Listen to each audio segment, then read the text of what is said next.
Kwa majina ni Nora Parcel. Karibuni sana watu wa MWIHOKO Githurai TV.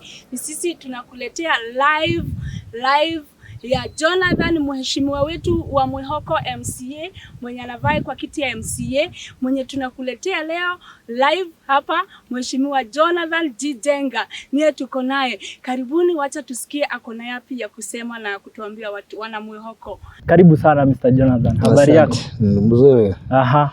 Thanks for having me. Thank you so much. Now, who is Mr. Jonathan G.Njenga? Jonathan G.Njenga. First, he's a family man. He's a Christian, and also he is the aspiring candidate for MCA seat in MWIHOKO ward on a ODM ticket under the umbrella of Azimio. Yes. So, nashukuru sana kusikia you are a Christian. Are you God-fearing man, or what do you mean by saying you are a Christian in this case? Yes, yes, I fear God. I'm a Christian, and I worship with the Church of Jesus Christ of Latter-day Saints. Yes. Welcome, Mr. Jonathan G.Njenga. People of MWIHOKO have been complaining about fresh water. What is your take on this? Bosco, thanks for having me. Yeah, when it comes to fresh water in MWIHOKO, this one is a great problem, and it's something which has, we don't know which word to use, but I know residents can explain it better. Sure. But to get to the point, fresh water has been a tool of politicians, which has been used for campaigning for. And even sometimes I even feel ashamed of talking of it, because others had promised, those who are there before me, of the same. But in the real sense, in MWIHOKO, we have no fresh water. But I'm saying, if I get to the office of MCA, that will be my priority. I'll make sure that fresh water is to every residence, and that all is well to go. Now, what about the poor roads in MWIHOKO? Yeah, our roads are a bit, they are poor in the condition that they are, and more so in some areas like Mahera.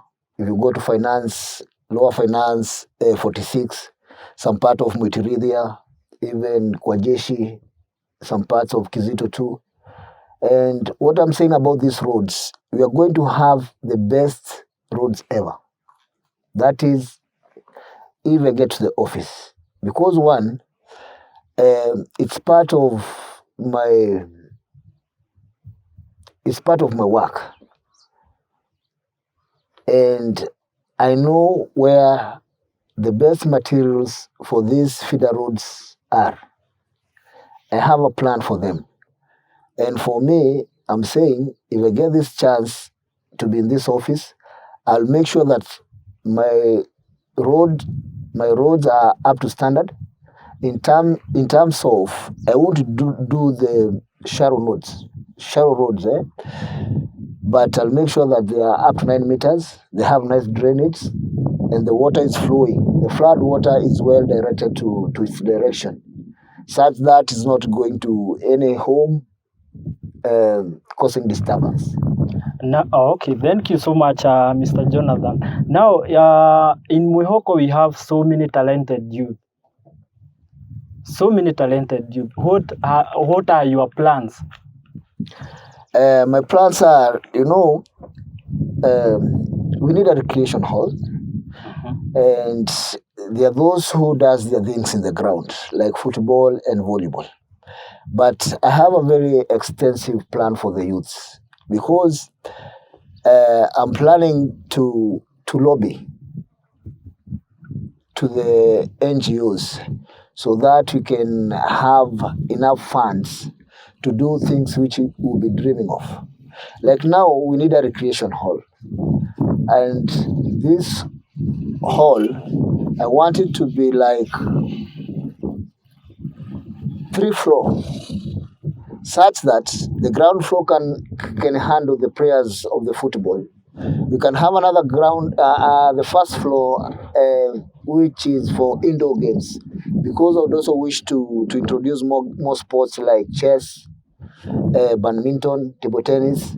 All these games, they are indoor. We try and expand the area of sports in order for us to accommodate more youths. We'll also have the other top floor, whereby I believe we also have some talents in music and with stuff to do with studio. We can also have our own studio there, which will be there for the youth of MWIHOKO, so that we can nurture as many talents as we can. And more so, I would love it to be like we don't just make talents in MWIHOKO and also make them sleep there. I would love it to be a place where we manufacture talents, preparing talents and selling them out, making sure that our youth can make it even outside the country. If not outside the country, if like a football team, they can be able to join the national team. So that it means our talents are not just enclosed to MWIHOKO. It is a matter of building talents and giving them off to the society, to the larger society, so that we may be able to create more and more space for other youths who are coming up. Because as you know, this goes like a sequence. There are those who are there now, the others who will be there tomorrow. So, and we have to keep on creating these rooms and making others to go make or meet greener pastures in terms of their talents. Wow, in connection with that, Mheshimiwa, how are you going to solve the unemployment in our youth? Our youth, like now in my manifesto, I have mentioned of something to do with word beautification. And when I talk of word beautification, I mean 3 words, 3 things. One, I'm very sure apart from beautifying the word, we shall have job creation. In this sense, all the flower pots that we'll be needing, I'm planning them to be done by our youth. We get them moldings, they do the pots, and whenever they do their pots, they bring them to us, we buy from them. And we will try to support them as we can. And since we know how well up they are, we will try to produce for them, to provide for them the materials in terms of ballast, cement and sand and moldings, so that they can just be able to engage them easily to the activities of molding the flower pots. Then when we have the flower pots, we shall buy the flower pots from them. We shall plant the flowers. We shall engage them in watering the flowers and even taking care of the flowers. All this will be their work. We shall also have some part of them whom we shall try and fix to the county government jobs, because there's our portion. As a ward, I believe we will have some reserved positions in any of the areas of the county government. The rest of the youth, I'm also emphasizing on encouraging them to go and have more skills, to better up their living.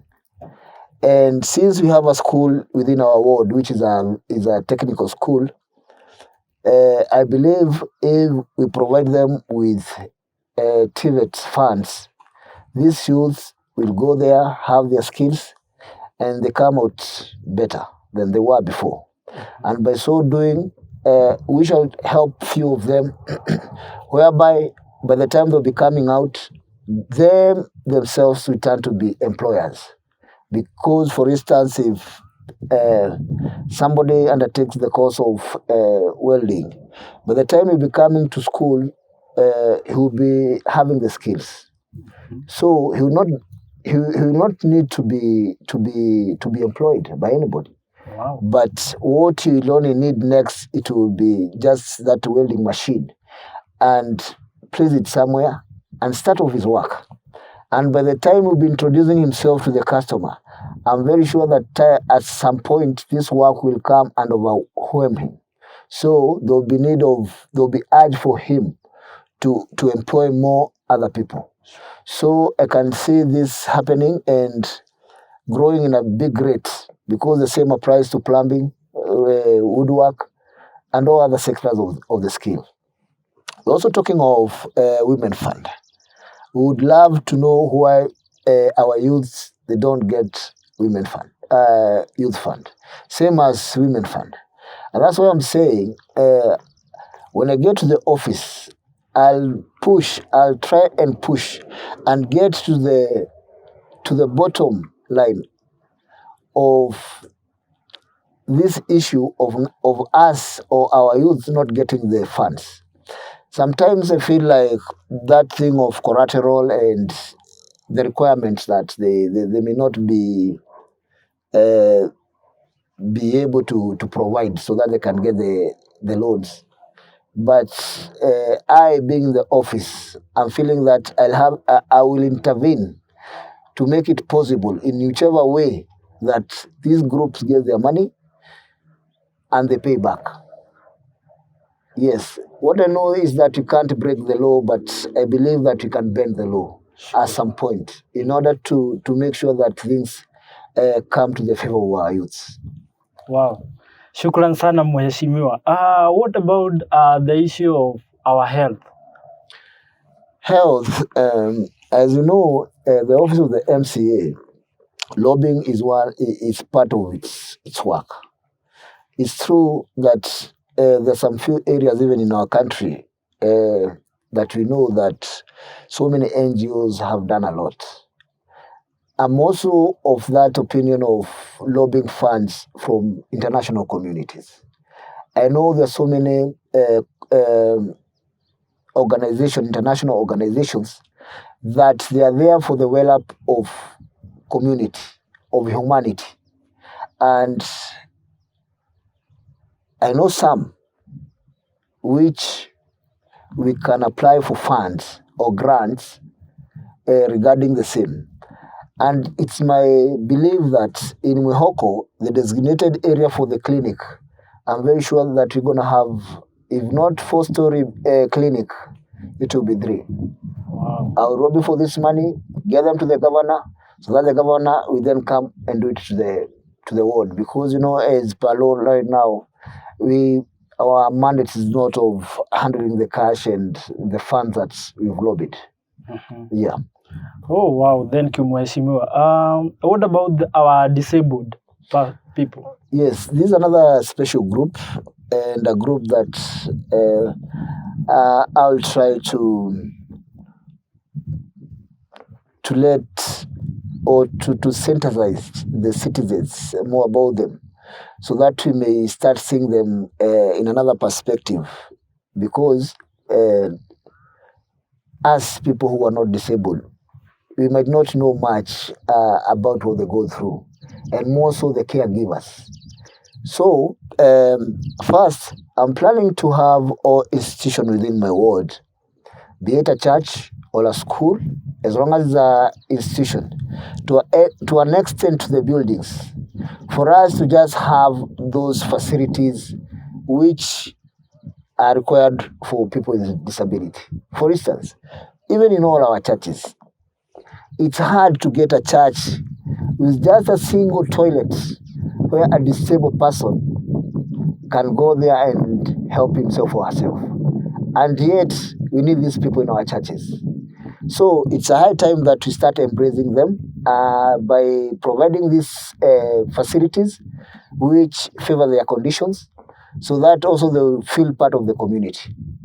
And this I'm lobbying it to all schools, same like sports. There are some organizations too. I'm gonna lobby once I get to the office and make sure that we get the right help to these people, because we know there are people who need a lot of help, and sometimes government is doing very little, and to some extent they get nothing.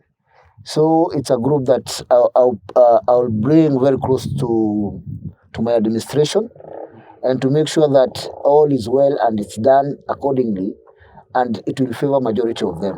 And more so encourage all the institutions, both learning and the religious, to make sure that we have these amenities and facilities which support them. Thank you so much, Mheshimiwa. What about the security issues? Any plan? Security, we now have, thanks to our government, we now have a police station in MWIHOKO, the Mutuya police station. That's first the step. And already the policemen have moved in, and that's a great move too. But we still have a problem.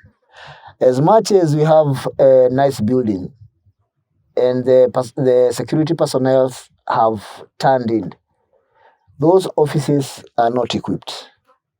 So in my capacity as an MCA, if elected, I'll make sure that these offices and our security personnel have all what they require in their offices, in order for them to be able to discharge their duties accordingly, to serve our people well.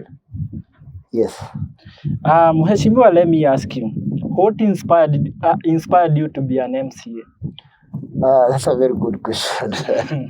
First, I'm too much into humanity.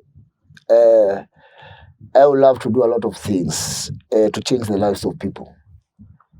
And I believe bad leadership is among things which made me to want to become an MCA. Because we've seen that every time we do elections, we elect people, and they don't reciprocate back the services and the things which are needed to be done to the society. So, as citizens, we are left with only complaints and just winning, if I may use that word, of which that's not where we are entitled to. So I saw it good that I can run for this elective post and try to show that there is good leadership, and that an MCA can do much than it is now done. Yes, secondary, to make MWIHOKO ward to be ward number 1. That's actually my vision. I would love all other wards in the Republic to come and try and learn from us, from what you're doing. Yes. Oh, thank you so much, Mheshimiwa, for your time. Now, make one promise to MWIHOKO people facing that camera. So, my good people of MWIHOKO, here I am. My name's Jonathan G.Njenga, and I'm aspiring for MCA seat in our ward in MWIHOKO. This is what I can tell you. If you want real change, real development, true leader, kindly vote for me. And that's what I am. And I'm looking forward to magnify our ward in terms of leadership, to keep it in a better shape, to give it a new face, and I believe all this inawezekana.